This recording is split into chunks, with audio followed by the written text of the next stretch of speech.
We're still here with Victory Point Games, and now we're looking at Twilight of the Gods, and we're here with the designer, Chris Kluwe. How's it going? Pretty good. How about yourself? Doing pretty good. Good. So what do we got here? So we have a updatable card game. Can't use living card game because Fantasy Flight, but Right. we have an updatable card game where when you buy the box, you know exactly what you're getting inside it. And the goal of the game is you are playing as a god, and you are trying to take down one of the other gods played by one of your friends or mortal enemies. You know, it's up to you. So straight two-player. Yeah, straight. You can play it multiplayer, but we've balanced it around two-player. Okay. So it's meant to be, if you want to play this competitively, you can very much play it competitively. Now, the goal of the game is to reduce your opponent's life to 0. And in this game, your life is represented by your deck. Now, normally it's a 50-card deck. Since this is kind of a learning thing, these are only 30-card decks, so it'll be a little bit quicker. One of the big things Twilight of the Gods does is that you'll notice that the cards have a back and a front. Yep. And so the back of the card is the resource value it provides. The front of the card is if you put it into play, it's what it does. Now, what that allows us to do is, in order to get resources, you have to trade cards with the other person. So the games start very cooperatively because you want to build up your resource base, right? And then generally right around turn 5, they turn very competitive. as people figure out, oh, hey, I have enough, or I think I have enough to do what I want to do, I'm going to start trying to murder the other person. Right. Now, we also have a mechanic where you can seize a resource from another person, but that costs you cards from your hand. So there's no maximum hand size. You can hold as many cards in your hand as you want, because remember, as soon as your life stat goes away, You're done. You're done. You're toast. Yep, you're toast. So yeah, and then one of the other big things we have is what's called manifesting. So when you trade a card to another person, so if I give you this card, later on in the game, I might have an ability to flip that card over, and then it will do something generally pretty bad to you. Okay. Or it might be good for me. So you're not just trading resources, you're also trading traps. Okay. So it's a big, you know, not just playing the game, the odds of your own cards in your own deck, but also playing your opponent, right? You know, figuring out, okay, is this person more likely to trade me traps? Are they just trying to get stuff out on the field? So you can get a read and see kind of or what they're doing. Now, you say it's an expandable game. Mm-hmm. The decks you build, are they pre-built? Do you get to deck build? Oh, yeah. So it comes with 4 pre-built decks that are balanced against each other, but then you can deck build as much as you want. So one of the great things about having a faction-agnostic resource system is you can include any color card in your deck. Because they all cost the same, you know, resource levels. So we have 4 colors in the starting box. There's blue, which is negotiation, red, which is aggression, green, which is mysticism, and then brown, which is sanctuary. So each one corresponds to a different philosophical play style, right? So negotiation, you want to set up a lot of traps. You want to negotiate with the person and then manifest them later. Aggression, you're kind of going straight for face. Like you just want to deal damage. You want to do it as fast as possible. Sanctuary, you're kind of hunkering down. You're trying to protect yourself. Your creatures are bigger than the other. Right? Yeah, exactly. You got big creatures, but it's going to take you more resources to get them out. So you just got to absorb those early blows, try and heal it back up. Hope you can get damage get your big ones. Yeah, and then mysticism is kind of like, ooh, spooky magic stuff where you're really just kind of destroying your opponent's cards. So that's more, it's not quite as much damage as red, but it does permanent damage as opposed to temporary damage. So it won't go to your disco part. It's almost removed from the game. Removed from the game. Yeah, exactly. So, and the thing is that you can build your deck with any combination of those factions that you want, again, because it's the resources are faction agnostic.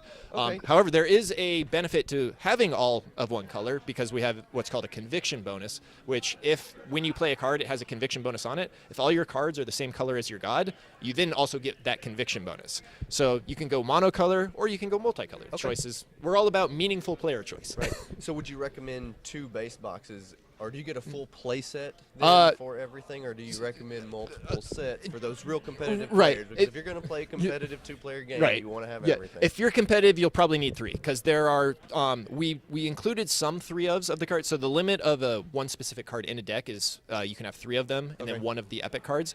But in the base set, there's a lot of really good cards that are only 1-ofs and 2-ofs. Yeah. So like as a gamer, I hate that, but also as like someone who's making a game, it's like you gotta we do have to make some kind of. And since expandable, as more cards come out, we're going to fill them in. Yeah. So that's already planned. As many expansions come out, it will start filling in the base core set. So if you're willing to wait and have patience, then yes, you will eventually have the full set. Yeah.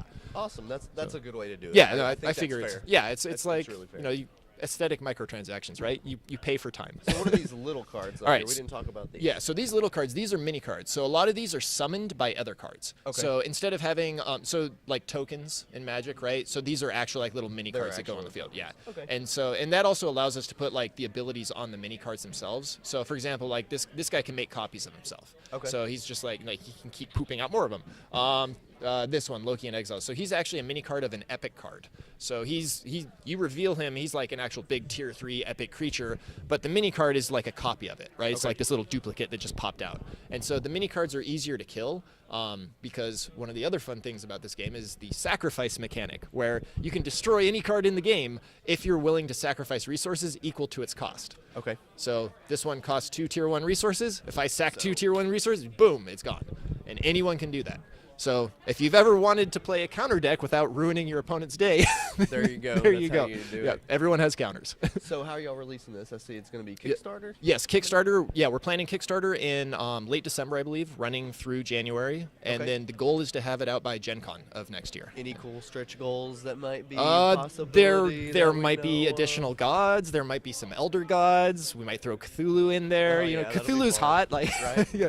So yeah, no, there are definitely stretch goals where right now the initial 4 gods are from kind of the Western European region in terms of setting, and then the setting of the game itself is like 500 AD, so right around when Rome is collapsing.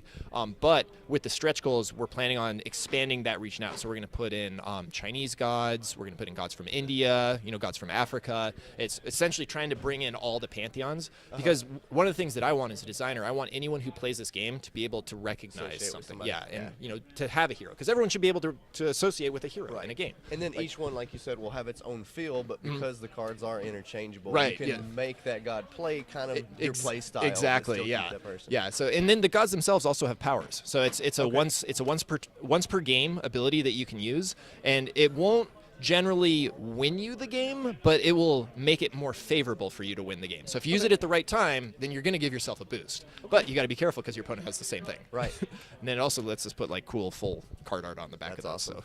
So yeah. So yeah, if you want to play a game, I can run you through a demo version if you want. Well, Chris, this looks great. Kickstarter's coming up in December, guys. Be sure you check it out. We'll try to put something out on the website so you guys can find it. I'm sure they'll be promoting it themselves, so I'm sure you'll see it on BGG. But check it out. It's called Twilight of the Gods. Looks really cool. Thank you.